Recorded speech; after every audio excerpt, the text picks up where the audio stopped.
오늘 제목이 샬롬 샬롬입니다. 옆 사람들과 샬롬 샬롬 인사만 합시다. 두 번이에요, 두 번. 다른 때는 한 번인데 오늘은 두 번입니다. 샬롬 샬롬.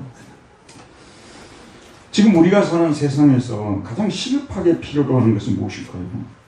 많은 사람들이 코로나를 근원적으로 퇴치할 수 있는 백신이나 약품 이런 거라고 생각할 것입니다. 대답에 저도 동의합니다.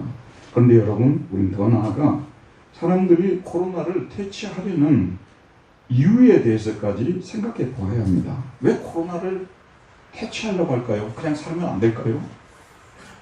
퇴치하려고 하죠.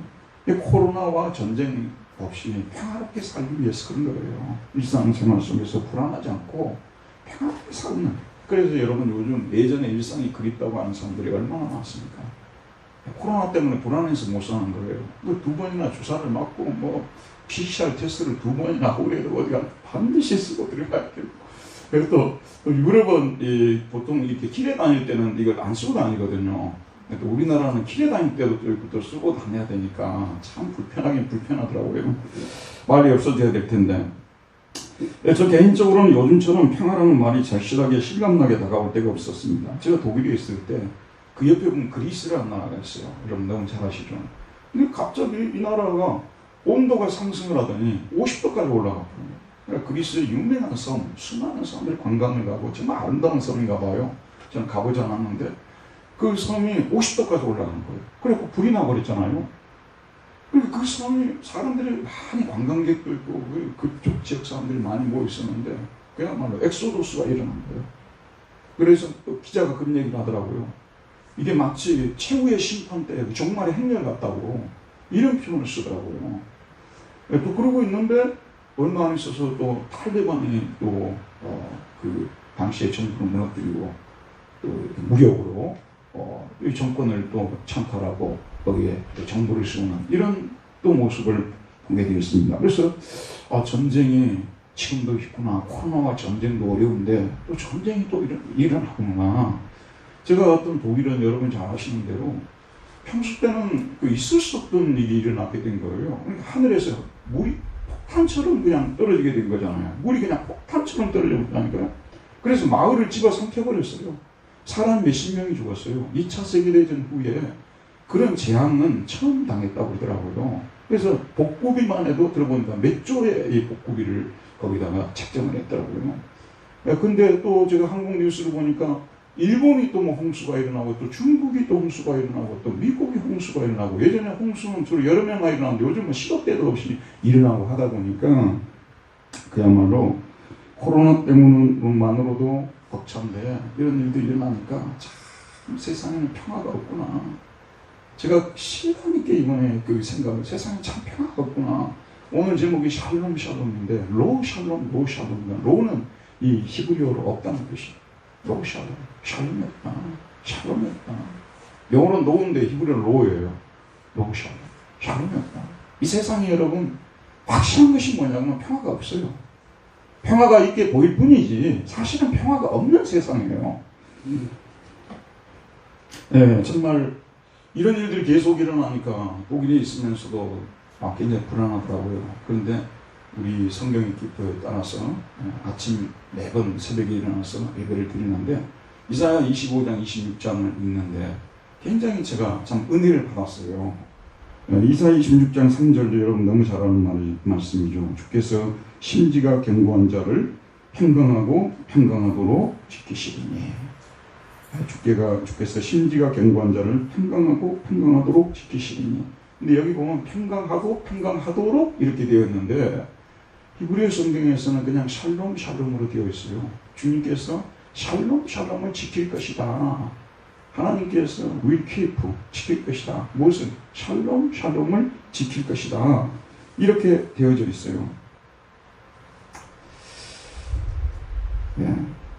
이 심지가 견고한 자는 상황이 변해도 주님 안에 변함없이 머무르고 있는 사람들을 말하겠죠. 그 사람들을 샬롬 샬롬으로 지켜주신다고 약속하고 있습니다. 그런데 사실 이스라엘의 역사가 우리나라 역사처럼 참 이게 평강이 없는 역사예요. 정말로 전쟁이 그냥 끊이지 않는 역사였다는 거 여러분 아시죠?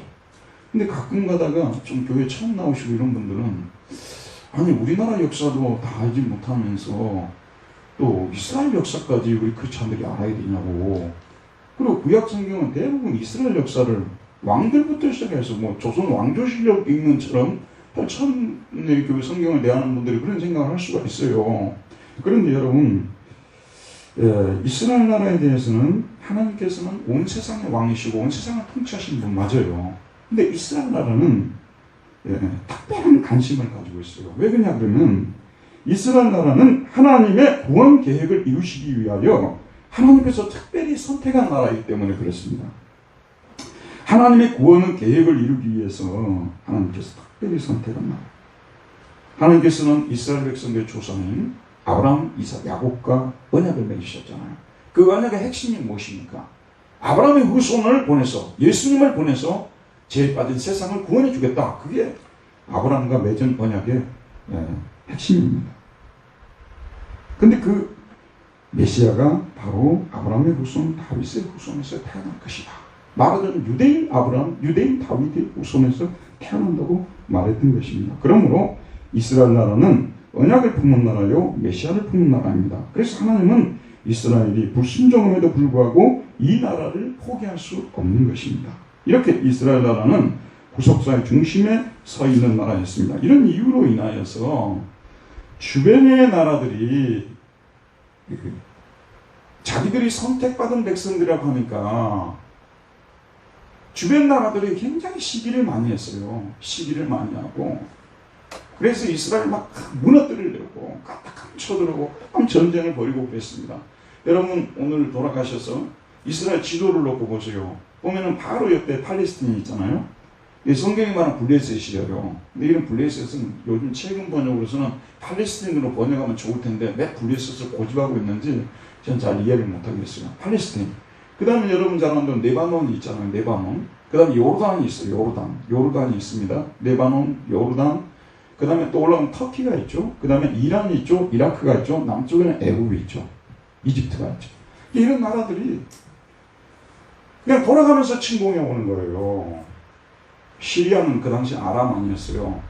아람이 쳐들어오고 레바논에서 쳐들어오고 이란에서 쳐들어오고 이집트에서 쳐들어오고 전쟁이 힘이 없는 것입니다. 하루라도 전쟁 없이 살고 싶은 게 그 사람들 소원입니다. 그래서 아침에 일어나서 하는 인사가 샬롬 아니었습니까? 왜 샬롬이라고 했습니까? 안 죽고 살아있냐 그 말이에요. 안 죽고 살아있냐고. 지금도 여러분 이스라엘 역사 생각하면 불안불안하죠? 저 언제 또 옆에서 또 뭘 쏠까? 지금도 불안불안한데 그 당시는 훨씬 더 그랬습니다. 그래서 다윗의 후손인 메시아가 와서 샬롬의 시대를 열어주시고 샬롬의 왕국을 세워주시고 샬롬의 왕으로 오실 것이라는 이 기대가 이 고대가 너무 컸어요. 메시아 대망사상이라고 하잖아요. 너무나 컸습니다. 그런 상황이기 때문에 그랬지 않겠어요? 근데 들어보세요 여러분. 문제는 여기서 끝나지 않습니다. 이번 주에 여러분 이사야 예레미야를 읽고 에스겔을 읽었는데 우리 성경에 이렇게 자리가 그러잖아요. 읽어보면 하나님께서 전염병을 보낸다는 말씀을 많이 하세요. 이스라엘은 또 어떤 해는 전염병이 또 임해가지고 코로나 같은 전염병으로 인해서 이 사람들이 또 1, 2년 몇 년을 또 고생하는 거예요. 또 어떤 해에는 가뭄과 홍수 같은 자연재해가 또 일어나가지고 이 사람들이 또 불안해서 못 사는 거예요. 또 어떤 때는 해충이라든지 메뚜기 떼라든지 이런 게 또 습격을 해갖고 농산물을 다 갉아먹어버리고 이래가지고 또 못 사는 거예요. 그러니까 엎친 데 덮친 격이라고 하잖아. 설상가상이라고 하잖아요. 그러니까 이래도 힘들고 저래도 힘들고 그러다 들어보세요. 가정적으로다 또 어떤 문제라도 하나 터져버리면요. 감당을 못할 정도가 되는 거예요. 지금 현재 이 상황이 자꾸 우리나라 역사하고 너무 많이 비슷하다는 생각이 제가 들어서 이스라엘에 대해서 우리가 이렇게 항상 이게 좀 생각할 때 이스라엘 얘기가 갖고 우리나라 얘기인 것 같고 우리 얘기 같다는 생각을 많이 하게 돼요. 자, 이스라엘 역사는 늘 그랬어요. 그런데 이사야가 활동하던 시대는 지난주 제가 설교에서 말씀드렸습니다만 동맹군들이 막 쳐들어와가지고 한 나라가 쳐들어온 것이 아니라 동맹을 맺어서 막 쳐들어오니까 너무너무 왕의 마음이 백성의 마음이 바람 앞에 그 산림의 숲이 흔들림 같이 흔들렸다고 그런 표현을 쓰지 않습니다. 그래서 여러분 이사야서를 읽으면요, 구약의 창세기부터 나오죠. 근데 쭉 읽어보게 되면 평화라는, 샬롬이라는 단어가 가장 많이 등장하고 있는 성경이 이사야서입니다. 이사야 9장에 보게 되면 제가 아까 읽어드렸던 예수님은 평강의 왕이라고 말하고, 평강의 왕이 태어나서 평강을 더할 것이라고 말씀해주고 있습니다. 여러분이 너무 잘 알고 있는 이사야 53장, 그가 징계를 받음으로 우리가 평화를 누리고라고 말하고 있고, 이사야 59장에 보면 악인에게는 평강이 없다, 이런 표현이 나오고 있고, 또 오늘 말씀에서도 역시 평화라는 말이 나오고 있습니다. 또 제가 다 찾아서 말씀 안 드렸어요. 그 중에 일부만 말씀드렸어요. 그러니까 너무 평화를 누릴 수 없는, 그야말로 숨을 쉴 수 없을 정도의 어려움을 당하는 사람들에게, 불안한 상황 속에 있는 분들에게 이 계시의 말씀이 주어진 거예요. 근데 하나님은, 여러분 들어보세요, 이 땅에 존재하는 한 우리가 가진 이 평화를 깨뜨리는 문제를 다 해결해 주는 법은 거의 바라도 안 되고 바랄 필요도 없습니다. 그런 일이 일어나지 않습니다. 여러분 이제 자연재앙 우리나라 안 왔으면 좋겠죠. 진심으로 바라죠. 모르긴 몰라도 내년에 뭐 또 하나 준비되어 있을 거예요. 전염병 이걸로 끝나면 좋겠죠. 코로나요. 그러나 많은 전문가들은 코로나 이후에 또다시 뭐가 또 올 거라고 얘기하고 있잖아요. 근데 성경도 똑같아요. 너희들의 문제를 내가 이 세상에서 근원적으로 해결해 주겠다는 말씀은 없어요. 개인적이든 민족적이든 없습니다. 근데 하나님께서는 너희들이 그런 상황이지만 평안을 누릴 수 있는 방법을 내가 가르쳐 주겠다. 이것은 하나님께서, 여러분 들어보세요. 평화를 제거해버리고, 만약에 평화를 위협하는 요소들을 제거해버리고 우리에게 평화를 준다면요, 하나님이 영광 받으실 일이 별로 없어요. 누릴 수 없는 상황에서 평강을 누리게 하시는 능력을 나타내 줄 때 우리는 하나님께 영광을 돌리고 감사와 찬송을 돌리는 것입니다. 그렇죠, 여러분? 그래서 하나님께서 왜 이 평강의 불안 요소들을 제거해 주지 않으시는가? 하나님의 능력을 나타내 보여주시기 위함입니다. 저나 여러분이나 얼마나 많이 착각합니까? 이 문제만 좀 해결돼 버리면 속이 시원하겠다. 그럼 진짜 내가 날마다 웃고 살겠다. 근데 그런 일이 없습니다. 절대 그런 일이 없습니다. 이 일이 터지고 나면 저 일이 터지고, 자연재해 이렇게 많이 21세기에 이런 50도가 올라가지고 한 섬에 있는 사람들이 탈출할 일이 생겼다는 것에 대해서 여러분이 동의가 되세요? 정말 동의하기 어려운데 그런 일이 일어나고 있다는 말씀입니다. 그래서 하나님께서는 우리에게 평안을 누리는 법을 가르치는데, 첫 번째, 우리는 하나님의 약속을 믿고 그 약속 안에 머물러 있어야 돼요. 오늘 애철의 사목인데 그의 마음이 하나님 안에 머무르고 있다는 것입니다. 예수 그리스도 평강의 왕이 오셔서 내 문제를 해결해 주실 것을 믿고 그 약속의 말씀 안에 거하고 있으라고 말해요. 그래서 그러면 뭐라고 하냐면, 주께서 심지가 견고한 자를 평강의 평강으로 지키신다. 여기 보면 I will keep라고 되어 있어요. keep요. 여러분 keep 하죠. keep에다가 ER만 붙이면 뭐가 되는 거예요? keeper가 되잖아요.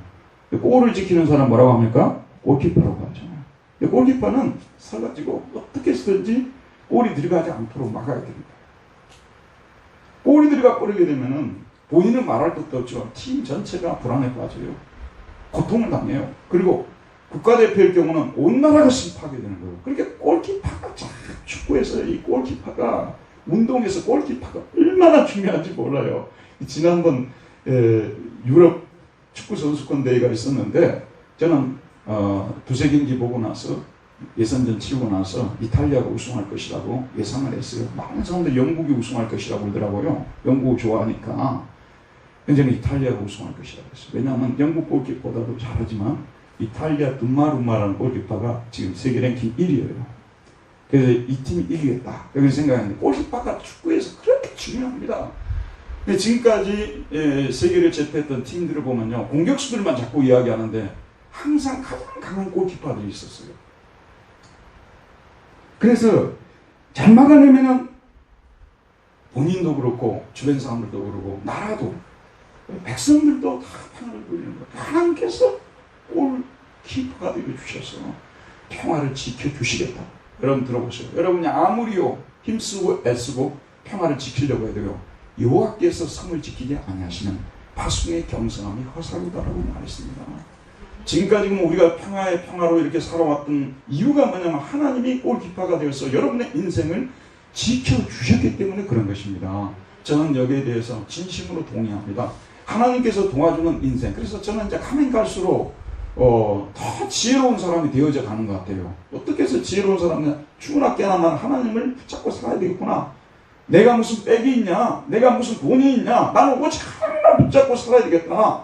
여러분들 이런 지혜는 저와 좀 공유했으면 좋겠어요. 이런 지혜는 여호와께서 샬롬을 지켜주시는 것입니다. 약속 안에 머물렀을 때. 근데 우리가 문제점이 뭐냐면요, 이제 이 코로나 상황도 1, 2년으로 해서 끝나고 그런다면 이까지가 견디는 거예요. 견딜 수 있어요. 2년이 다 돼가잖아요. 이제 견딜 수 있어요. 근데 이게 3년이 4년 되고 5년 되고 6년 되면 진짜. 그래서 어제 저녁 어떤 성교사님하고 전화통화를 하는데 요즘 뭐 교회 성도들이 많이 떠난다면서요.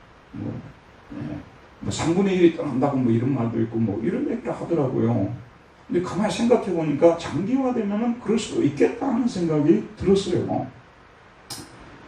그런데 사실 우리가 어떤 때는 마귀가 그렇게 속삭여요. 이런 어려움을 당하는데 네가 교회만 다니고 가서 뭐 예배만 드리고 기도만 한다고 해서 네 문제가 해결이 될 것 같느냐 조롱하고 그래요. 그러나 우리가 흔들리지 않아야 돼요. 우리는 시험을 통과하면서 하나님이 항상 우리에게 복을 주세요.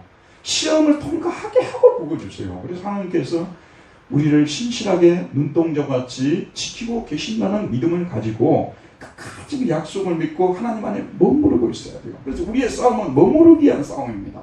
약속의 말씀에 견고하게 있어서 하나님의 안에 숨어있고 머무르고 있으면 되는 거예요. 끝까지 머무르고 있으면 그러면은 하나님께서 우리를 지켜주시고 또 우리 마음속에 평화가 임하게 되는 것입니다. 두 번째는 뭐냐면 하나님께서 우리를 위해 행하신 과거의 행적들을 살펴봐야 합니다.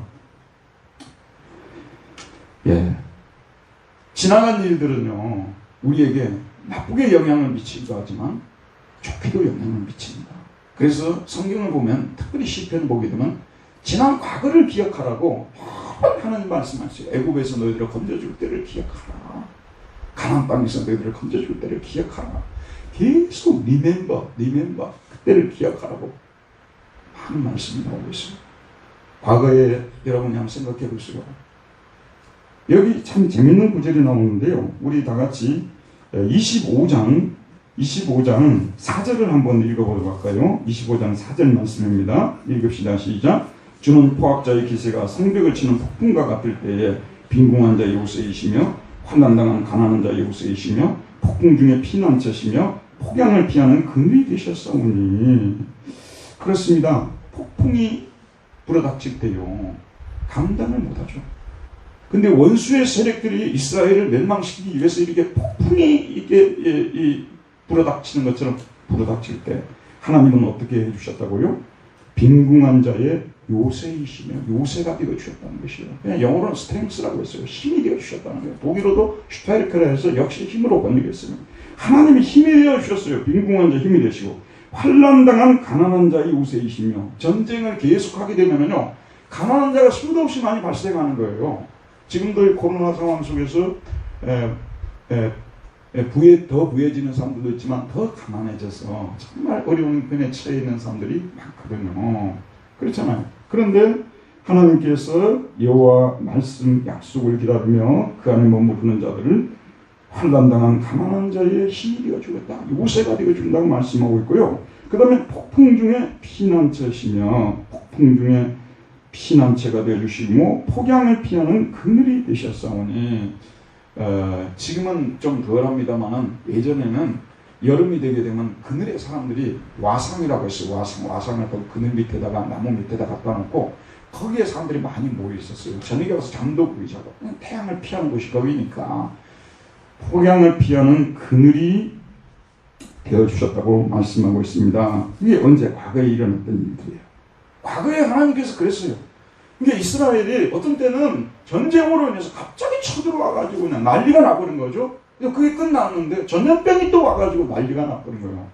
또 그게 끝났는데 홍수가 또 막 이렇게 덮쳐가지고 또 고통을 당하고 이런 일들이 반복적으로 일어났는데 항상 하나님께서는 신지가 견고한 자들을 항상 어떤 상황 속에서도 지켜주셨다는 거예요. 여러분 여기 멀쩡하게 앉아 계시지만 사실은 여러분들이 심적으로나 또는 육체적으로나 상처가 많으실 거예요. 왜냐하면 과거에 정말 견디기 어렵고 당하기 어려운 그런 시련의 시간들 많이 보냈기 때문에요. 근데 지금 돌이켜보게 되면 지금은 아무 문제 없는 것처럼 앉아 계십니다만 과거에 우리 하나님께서 우리가 얼마나 많이 도와주셨냐는 말씀 아니겠어요? 그래서 우리는 그런 과거에 우리를 도와주신 하나님을 생각을 하면서 이렇게 잠잠히 하나님 앞에서 기다리고 있을 때 우리 마음속에 평화가 임하는 것이고 평화가 그렇게 임하는 것입니다. 그 다음에 세 번째, 미래의 평화의 왕국에서 베풀어질 잔치를 기대하라는 것입니다. 우리 25장 6절 말씀을 한번 읽어보도록 할까요? 6절 말씀을 같이 읽읍시다. 시작. 만군의 여호와께서 이 산에서 만민을 위하여 기름진 것과 오래 저장하였던 포도주로 연회를 베푸시니 곧 골수가 가득한 기름진 것과 오래 저장하였던 맑은 포도주로 하실 것이며, 이 말씀을 제가 묵상하면서 이제 코로나가 다 끝나버리고 우리 교인들이 마음껏 예배, 그 첫 번째 예배, 전 교인이 다 마스크를 벗고 이 첫 번째 그리고 식사조가 식사를 준비해가지고 모두가 앉아서 그날은 한 분도 못 가시게 될 것 같아요. 전부 다 참여해가지고 여기에서 식사를 같이 이렇게 나누는 그날을 생각해 보는 거예요. 그날을. 그런 날이 오겠어요? 안 오겠어요? 예.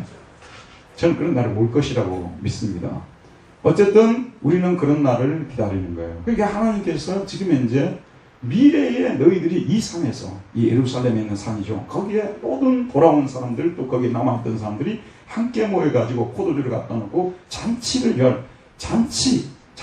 열 그런 날이 너희들에게 올 것이니까 너무 불안해하지 말고 평안한 마음을 가지라고 말씀하고 있는 것이죠.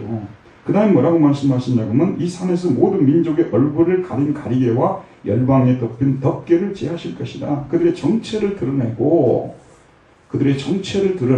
그들을 심판하실 것이라고, 이스라엘을 괴롭힌 사람들을 심판하실 것이라고 말씀하고 있습니다. 그 다음에 8절에 보면 사망을 영원히 멸하실 것이라고 나와 있습니다. 사실은 우리가 이런 전쟁을 당하고 또 코로나를 또 겪고 있고 또 홍수를 맞이하고 가뭄과 기근 이런 것들을 맞이하는데, 사실은 이런 일을 당할 때요, 우리 마음속에는 혹시 죽을지 모르겠다, 이것 때문에 많이 불안해하는 거예요. 코로나를 우리가 두려워하는 이유는 뭐냐면 이거 걸려가지고 혹시 죽을지 모르겠다. 사실은 사망의 지금 현재 이게 우리를 괴롭히고 있는 거예요. 우리 떨고 있는데 혹시 죽을까 지금 우리 두려워하고 있는 것입니다. 그래서 이 사망이 왕노릇됐다는 말씀 있잖아요. 아담이 물려준 죄로 인해서 사망이 세상에 왕노릇됐다는 말씀이 이런 뜻이에요. 여러분도 사실은 깊이 들어가 보게 되면은 혹시 죽을까 모르겠다는 이것 때문에 우리가 사실은 마음속에 평화가 없는 거예요.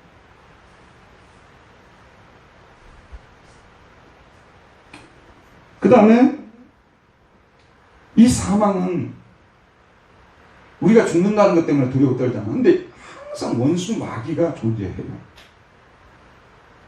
성령님은 늘 우리와 함께 하시면서 우리에게 평화를 주시려고 해요. 우리 마음속에 확신을 주시려고 하고. 근데 마귀는 항상, 여러분 들어보세요. 마귀가 집했다는 말을 쓰고 태어나면서부터 우리가 존재론적으로 마귀에게 종속돼서 태어나는 것처럼 설교하는 목사님들이 계시는데 그건 완벽하게 잘못된 설교입니다.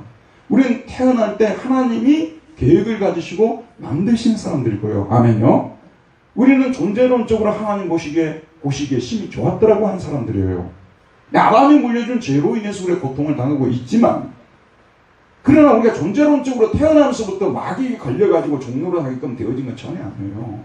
그건 완벽하게 잘못 가르치는 것입니다. 근데 문제는 마귀는 우리의 창조주가 아니에요. 하지만 방해꾼이고 우리를 괴롭히고 우리를 어지럽게 만들고 우리 안에 있는 평화를 뺏어가는 이 일은 죽을 때까지 하게 되어 있는 거예요. 그래서 심지어는 누가 여기에 대해서 각성을 시켰냐고 하면요, 여러분 마귀와 관계에서 가장 치열한 전투를 벌인 분은 놀랍게도 예수님이세요. 베드로가 아니에요.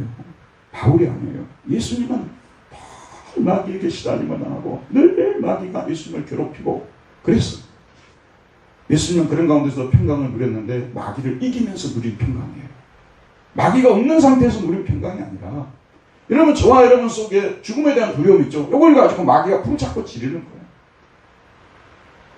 그래서 조그마한 이 걱정할 필요도 없는 문제를 가지고 마귀가 불을 지피게 되면 우리 마음속 금방 불안으로 가득 차버리고 불안의 연기로 그냥 가득 차버리게 되고 내가 곧 죽는구나 이렇게 되버리고 이렇게 되는 이 일을 누가 하냐면 마귀가 하는 것입니다.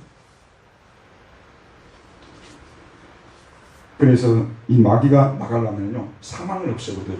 두려워하는 마음이 없어져 버리면 돼요. 죽는 거 안 두려워하게 되면 여러분 죽는 거 안 두려워하면 세상에 두려워할 것은 아무것도 없어요. 죽는 거 안 두려워하면은 그래서 부활의 신앙이 중요한 거예요. 우리가 죽지 않고 영원히 다시 살아나서 영원히 하나님과 함께 산다는 이 부활 신앙이 왜 중요하냐면요 사망이 더 이상 궁지를 풀지 못하는 거예요. 그리고 사망을 이용해서 마귀가 우리 안에 장난을 못 치는 것입니다. 여러분들이 이런 두려움이 마음을 채우게 될 때 늘 하나님께서는 성령을 보내셔서 원수를 물려주신다는 믿음을 가지고 나가는 거예요.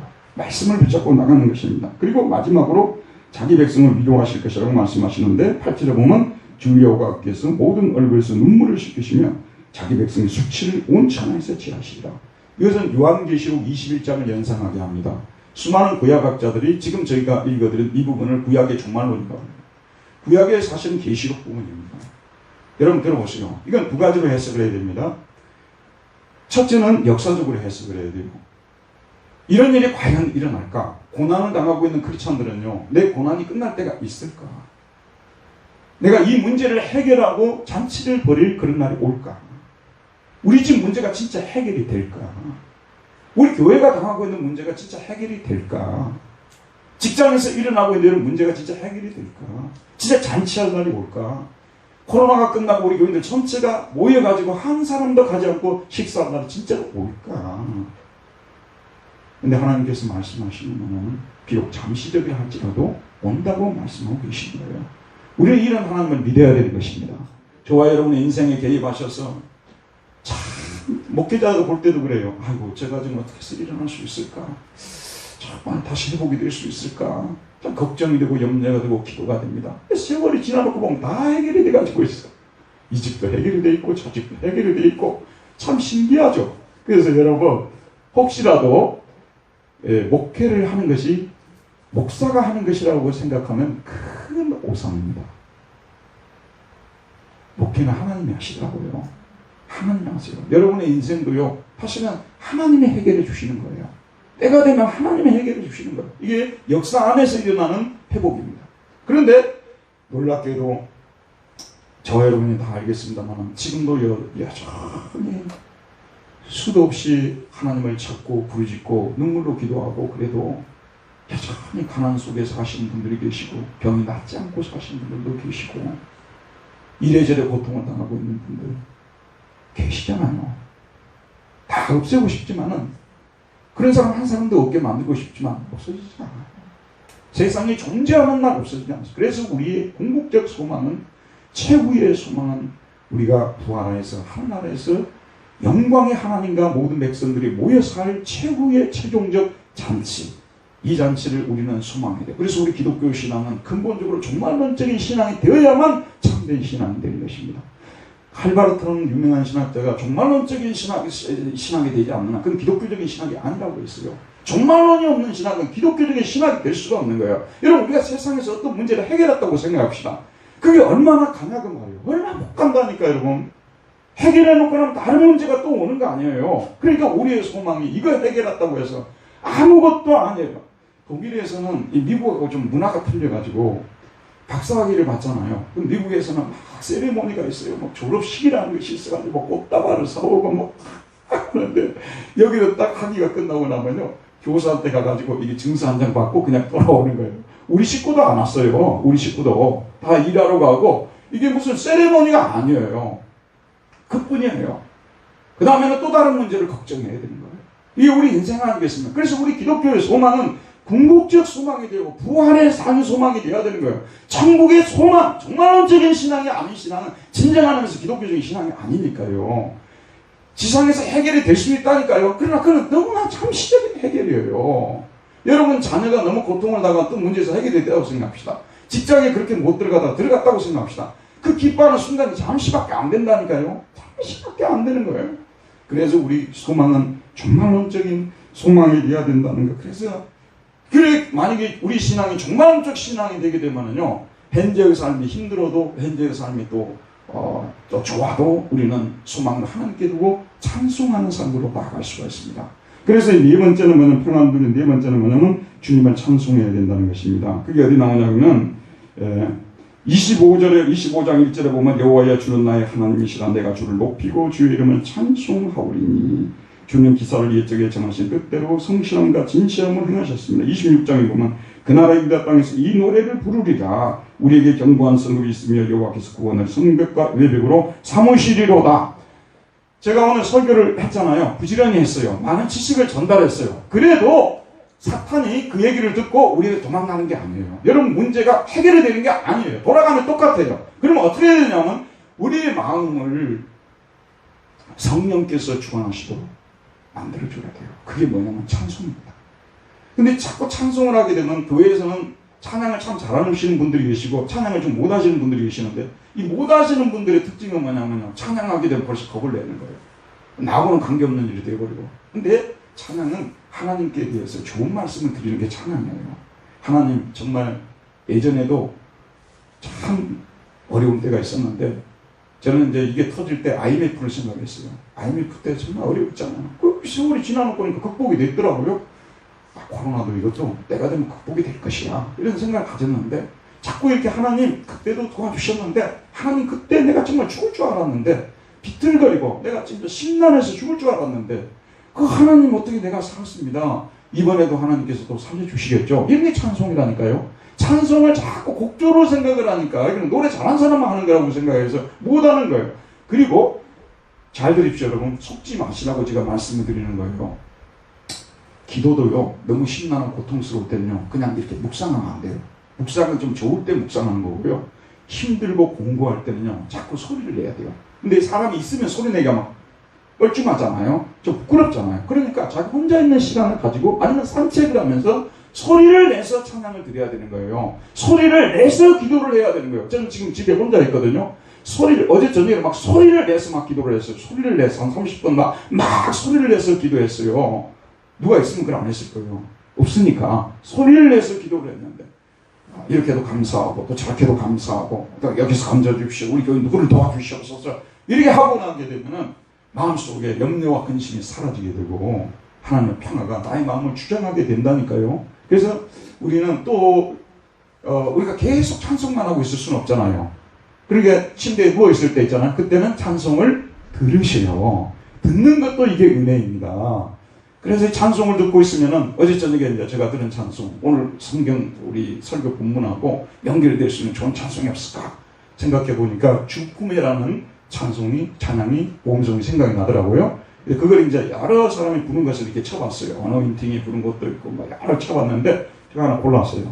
여러분 한번 오늘 말씀 생각하시면서 들어보시면 은혜가 될 것입니다. 이거는 전국 노래 경연대회 고등학생들, 여기서 준우승학팀 환일고등학교 학생들이 부르는 주품이라는 찬양입니다. 불을 한번 잠깐 꺼주시면 어쩔까요? 뒤에요.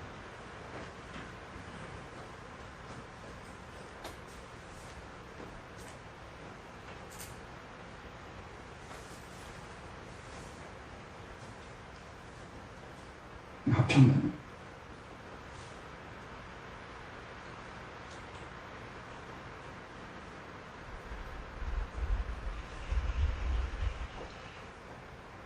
볼륨이 안 나오네요.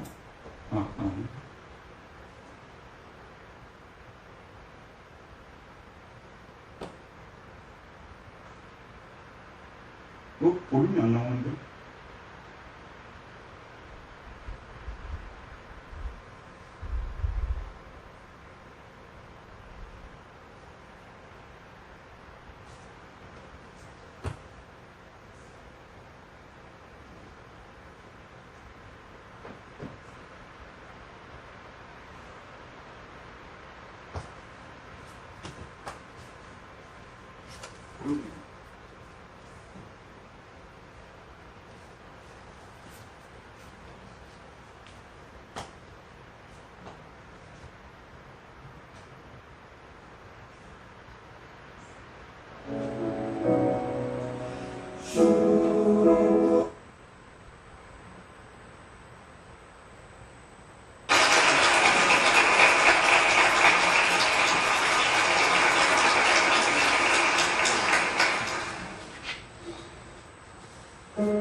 거친 파도 날 향해 와도 주와 함께 날아오르리. 폭풍 가운데 나의 영혼 잠잠하게 주를 보리라.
네, 찬송 부르니까 좋죠.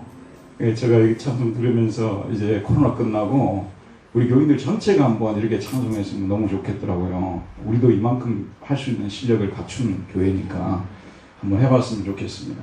어쨌든 이렇게 찬송을 하거나 들으면요, 마음이 평화로워져요. 이 찬송을 여러분 정말 매일 생활화 시켜야 됩니다. 늘 입으로 고백하는 거, 하나님께 좋은 말씀을 늘 이렇게 들은 게 찬송이라고 생각하시고 결론을 맺겠습니다. 우리는 평화의 위기를 맞이할 때마다 무엇보다도 우리가 누구인지를 생각해야 돼요. 우리는 예수 그리스도를 믿음으로 하나님 백성이 되었습니다. 그러므로 하나님의 보호를 받습니다.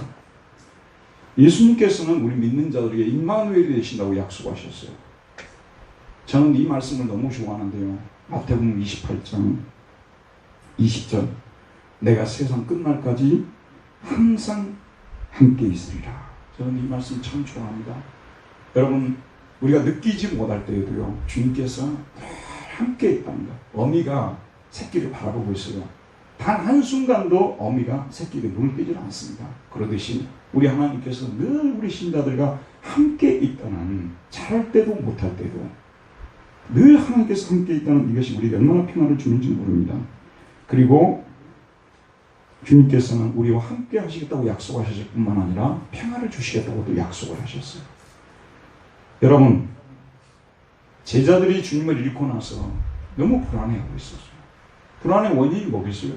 우리 죽을지 모르겠다 그거 아니에요. 예수님 죽은 것은 죽은 것이고 우리 죽을지 모르겠다 그거 아니었어요. 근데 예수님께서 나타나셔서 제자들에게 말씀하십니다. 저녁 때에 제자들이 유대인들을 두려워하여 모인 곳에 문들을 닫았더니 예수께서 오사 가운데 서서 이르시되 너에게 평강이 있을지어다. 에이렌의 휘민. 21절에 보면 예수께서 또 이르시되 너에게 평강이 있을지어다. 에이렌의 휘민. 우리는 사망 권세를 이기고 부활하신 주님께서 언제나 우리와 함께 하시고 언제나 평강을 주시는 분이심을 믿어야 합니다. 언제나 임마누엘 우리와 함께 하시고 언제나 평강을 주시는, 우리가 달라고만 하면 평강을 주시는 하나님. 어떤 때는 지쳐서 달라고 할 수 없을 때는 주님께서 성령으로 눈물을 나게 하시면서 기도하게 하시고 찬양이 나오게 하시면서 평강을 주시고야 하시는 우리 하나님. 이런 하나님을 믿고 부활하신 주님을 믿고 주님의 그 약속 안에, 이게 신앙은요 시험의 때가 있어요. 근데 들어보세요 여러분, 하나님은 성품이 이런 성품을 꼭 가지고 있어요. 누구를 높이시거나 누구를 하나님께서 뭔가 좋은 선물을 주실 때는요 항상 시험을 치게 하시면서, 그래서 이 세상 시험 때문에 고생을 많이 하시는데요, 원래 처음 시험을 만드신 분은 하나님이세요. 하나님께서는 신자들을 항상 시험으로 테스트를 해요. 그리고 시험을 통과하게 하시고 하나님이 주시고자 하시는 선물들을 안겨주시는 것입니다. 그런데 여러분, 어려운 시험일수록 잠을 못 자잖아요. 여러분 지금 어려운 시험을 당하는 분들은 잠을 못 자고 있을 거예요. 이거 어려운 시험을 냈으니까 하나님께서. 근데 이 시험에서 끝까지 오늘 말씀 주께서 신비가 견고한 자를, 그런 가운데서 하나님의 신실하신가 약속을 믿고 함께 하신다는 약속을 믿고 잠잠히 신뢰하고 있어야 되는데 많은 사람들이 오래 못 견뎌요. 꼭 주님을 믿어야만 내 문제가 해결되는가?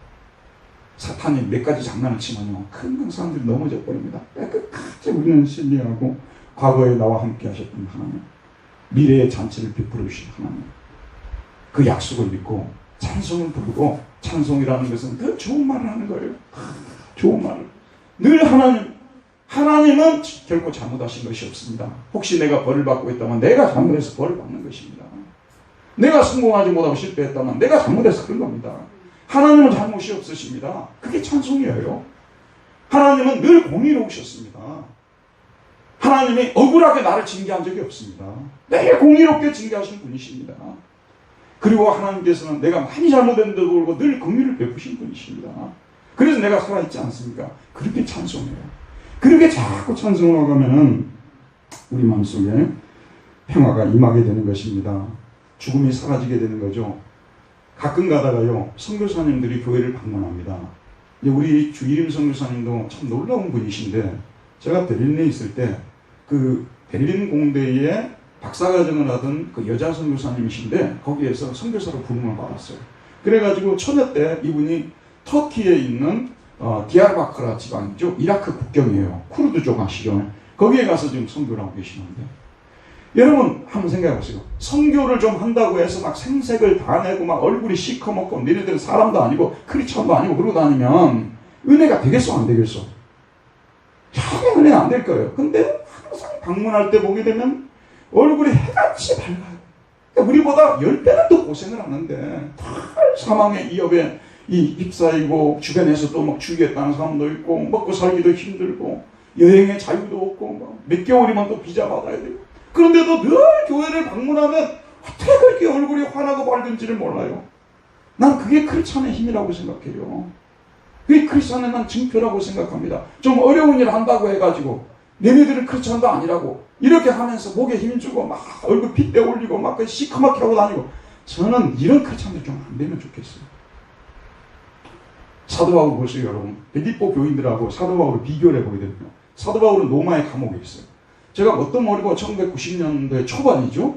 그 독일에 갔는데 로마에서 우리 선교사님들 대회가 있대요. 저는 이제 그때 돈도 없고 비행기 탈 돈도 없고 갈 때 24시간, 올 때 24시간 기차를 타고 로마에 갔어요.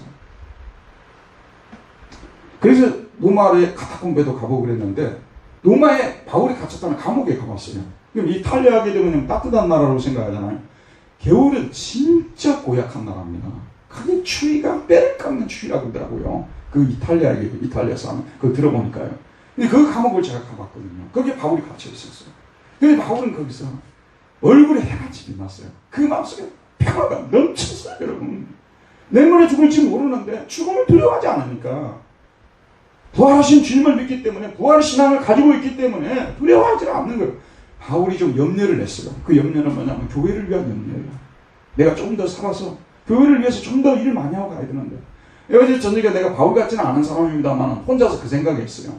요즘 주식 투자한다고 해서요, 영끌이라고 말을 씁니다. 영혼까지 끌어다가 주식을 투자한다고 이런 말을 쓰는데, 제가 이번에도 여행을 하고 돌아와서 좀 인생에 대해서 한번 생각을 해봤는데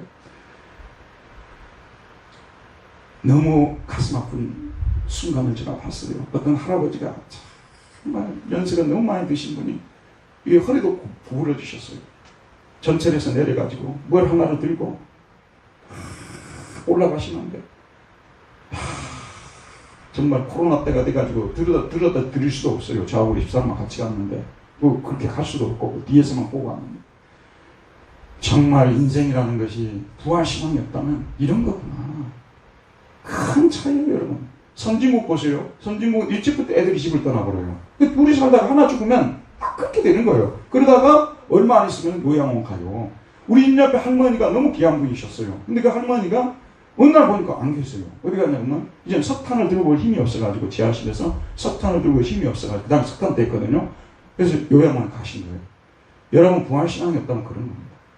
그래서 바울은 부활의 신앙이 있으니까 그 어려운 상황 속에서 얼굴에 해가 빛났다는 거예요. 빌립보 교인들은 바울보다 훨씬 좋은 환경이 있었어요. 그럼에도 불구하고 염려가 많고 근심이 많고 서로 싸우고 다 얼굴에 평화가 없어요. 크리스찬은 얼굴이 증명하는 거예요. 내가 신실한 크리스찬이 아니냐 얼굴이 증명하는 거예요. 자기 마음속에 평화가 넘치면요 얼굴도 환하게 빛날 수밖에 없는 거예요. 여러분이 가지고 있는 그 걱정은요 하나님의 해결하려면 한순간도 1초에 해결할 수 있는 문제예요. 너무 그런 문제 가지고 우리 염려하지 말자고요. 그러면서도 저도 돌아가면 염려해요. 예. 이게 인간의 연약한 모습 아니겠어요? 그런데 바울이 뭐라고 했습니까? 아무것도 염려하지 말고 다만 모든 일에 기도와 간구로 너희 구할 것을 감사함으로 하나님께 아뢰라. 그리하면 모든 지각에 뛰어난 하나님의 평강이 그리스도 예수 안에서 너희 마음과 생각을 지키시리라.